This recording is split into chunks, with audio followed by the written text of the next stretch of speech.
खुलुमबाय स्टुडियाव आं किलिकां ब्रह्म मुसलमानफ्रा बिपिएफनि हाव-फाव बादिसोमोन बे बाथ्राखौनो बुंदों बिथां मावफुं सोद्रोमा रन्जित बसुमतारिया मुसलमान हकल बिपिएफर हाव-फाव निसिनासो बिपिएफ दलनि सायाव गोबां बाथ्रा बुंदों बिथां मावफुं सोद्रोमा रन्जित बसुमतारिया बिथाङा बुंदों दि मुसलमानफ्रा बिपिएफनि हाव-फावखायनो 17 बोसोर बिपिएफआ हां लाना दंमोन होननानै बाथ्रा बुंदों बिथां रन्जित बसुमतारिया आरो मुसलमान हकले बिपिएफर हाव-फाव थकार कारण बा होৱাৰ কাৰণে 17 বছৰে উশাহ-নিশাহ ল'বলৈ সক্ষম হৈছিল आरो जियाय আছে बिथां रन्जित बसुमतारिया बेनि अनगायैबो बुंबावदों दि हाग्रामा महिलारिया मोनसे समाव 5 लाख मुसलमान सुबुंफोरखौ लानानै राजखान्थि गेलेदोंमोन होननानै बुंनायखौ मिथिनो मोननाय जादों नंगौ मुसलमान सुबुंफोरखौ बिपिएफनि हाव-फाव बादिसोमोन होनना बुंदों बिटिआरनि हाग्रा बिफाननि मावफुं सोद्रोमा रन्जित बसुमतारिया बिथां एम रन्जित बसुमतारिया बुंदों दि हाग्रामा महिलारिनि समाव बर' सुबुंफोरनो 34% हानि फाट्टा होनो हादोंमोन नाथाय इउपिपिएल सरकारा 2021 मायथाइनि 17 डिसेम्बरनिफ्रायनो दिनैसिम हानि जेंनाखौ सुस्रांनायनि खामानिखौनो मावगासिनो दं होननानै बुंदों बिथां मावफुं सोद्रोमाया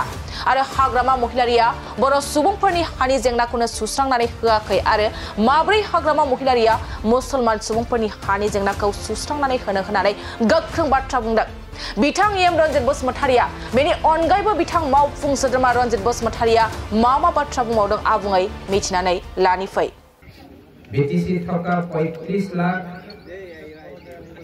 94,062 জন ভারতীয় নাগরিক এই বিটিআর বাকির কারণে সম্মানীয় প্রমোদ বড় ডাঙরিয়ার নেতৃত্বত আমার ইউপিপিএল সরকারে 2021 চনৰ 15 ডিসেম্বৰৰ পৰা আজিলৈকে আমি কেৱল মাত্ৰ মাটিৰ কামহে কৰি আছো আমি সকলোৱে জানো সেই মাটিৰ সমস্যাৰ কাৰণে বিপিএফৰ সময়ত হাগ্ৰামা ডাঙৰীয়াৰ চৰকাৰৰ দিনত বড়ৰ মাজত ভাতৃ সংঘৰ্ষ হৈছিল বড় মুছলমানৰ মাজত সংঘাত হৈছিল বড় অনাবড় পলিটিক্যাল পাৰ্টি সৃষ্টি কৰি পেলাই আমাৰ মাজত ইমুৰ আমি বিভাজনত থাকি উন্নয়নৰ পৰা আমি বঞ্চিত হ'বলৈ বাধ্য কৰিছিল হাগ্ৰামাই মাত্ৰ 17 বছৰে গেমহে খেলি আহিছিল কোনোবাই ভাবিব পাৰে যে হাগ্ৰামাৰ দিনত বড়সকলৰ এটা চিন্তাধাৰা আছিল যে কোনো মুছলমানৰ কাৰণে কোনো অসমীয়া ভাষীৰ কাৰণে ৰাজবংশী ভাইসকলৰ কাৰণে আদিবাসী সকলৰ কাৰণে নেপালীৰ সকলৰ কাৰণে উন্নয়নৰ কাম মাটিৰ সমস্যা সমাধানৰ কাম কেতিয়াও কৰা নাছিল বুলি সেইটো ভুল হ'ব হয় যি হাগ্ৰামাৰ দিনত বড়সকলৰ মাত্ৰ 34%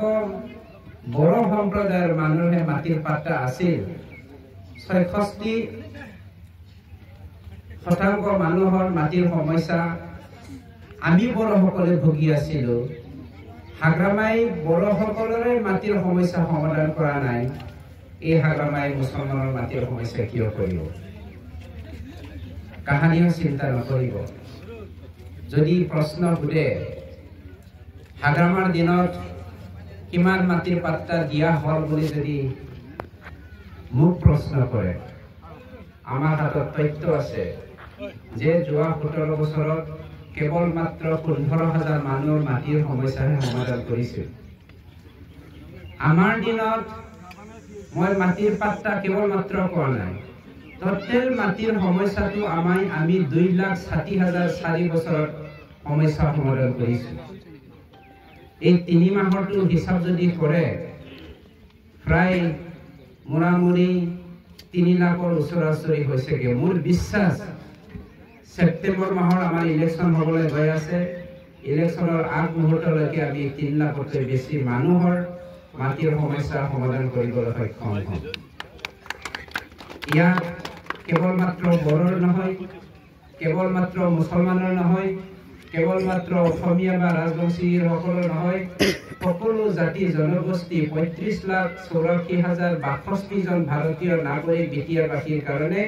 মাটিৰ সমস্যা সমাধান কৰিবলৈ আমি প্ৰস্তুত হৈ আছো। যিকোনো মুহূৰ্তত যিকোনো বিনিময়ত সমস্যাটো আমি সমাধান কৰি আছো। কোনোবাই যদি ভুল তথ্য দিব বিচাৰে ইয়াৰ উত্তৰো মই দিবলৈ ৰাজি হৈ আছো। যিয়ে নহওক,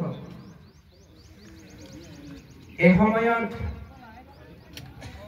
হাগ্ৰামা মহিলাৰী ডাঙৰীয়াই 5 লাখ মুছলমানক লৈ পেলাই পলিটিক্স খেলিছে। মুছলমানসকল DPFৰ হাওঁফাওঁ নিচিনা আছে। যি ব্যক্তিয়ে হাওঁফাওঁ নোহোৱাকে থাকিব বিচাৰে সেই মানুহক আমি জীৱিত বুলি ক'ব নোৱাৰি। আৰু মুছলমানসকলে BPFৰ হাওঁফাওঁ থকাৰ কাৰণে বা হোৱাৰ কাৰণে 17 বছৰে উশাহ নিশাহ ল'বলৈ সক্ষম হৈছিল আৰু জীয়াই আছে। আজি আপোনালোকে শুনিলে আচৰিত হ'ব। বহুত মুছলমান ভাইসকল আজিও প্ৰায় 35-40% মুছলমানসকল BPFৰ লগত আছিল। সেই BPFৰ লগত থকা মুছলমান ভাইসকলে কি ভাবিছে মই নাজানো। মই সিদিনাখনো বড় মিডিয়াৰ মাধ্যমেৰে এটা প্ৰচাৰ কৰিছোঁ। হাগ্ৰামাই UPPৰ দলৰ লগত আহিবলৈ লাজ কৰে। তাৰ কাৰণে সি আজি ৰাষ্ট্ৰীয় পলিটিকেল পাৰ্টিৰ লগত, নেশ্যনেল পলিটিকেল পাৰ্টিৰ লগত যোগাযোগ কৰিছে BPFটো মাৰ্চ আউট কৰিবলৈ। আৰু যি পাৰ্টিৰ লগত তেওঁ মাৰ্চ আউট কৰিব, মই বিশ্বাস নকৰোঁ সেই পাৰ্টিয়ে আমাৰ BTCৰ উন্নয়নৰ কাৰণে কাম কৰিব। আমাৰ UPPৰ দলৰ হৈ পেলাই আমি হাগ্ৰামা ডাঙৰীয়াক অফাৰ দিছো, আহক আপুনিও এটি ৰছীডাল ধৰি পেলাই 35 লক্ষ বিটিয়াৰবাসীক টানি আগুৱাই নিয়াৰ কাৰণে আগভাগ লওক। যাক আমি মৰমৰ এনাজৰীৰ ৰছী বুলি ক'ব পাৰি, যাক আমি সমন্বয়ৰ ৰছী বুলি ক'ব পাৰি, যাক আমি উন্নতিৰ ৰছী বুলি ক'ব পাৰি, যাক আমি ঐক্যতাৰ ৰছী বুলি ক'ব পাৰি।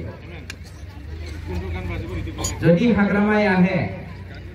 দেবেৰগাঁৱতো হাগ্ৰামা হাৰিব, 5,000 ভোটত হাৰিবলৈ গৈ আছে। আমাৰ অলৰেডি চেঞ্চাছ হৈ গৈছে। 5,000 ভোটত হাগ্ৰামাই দেবেৰগাঁৱত হাৰিবলৈ গৈ আছে।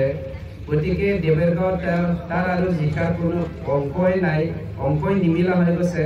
তাৰ কাৰণে সি নেশ্যনেল পলিটিকেল পাৰ্টিৰ লগত মাৰ্চ আউট হ'বলৈ গৈ আছে।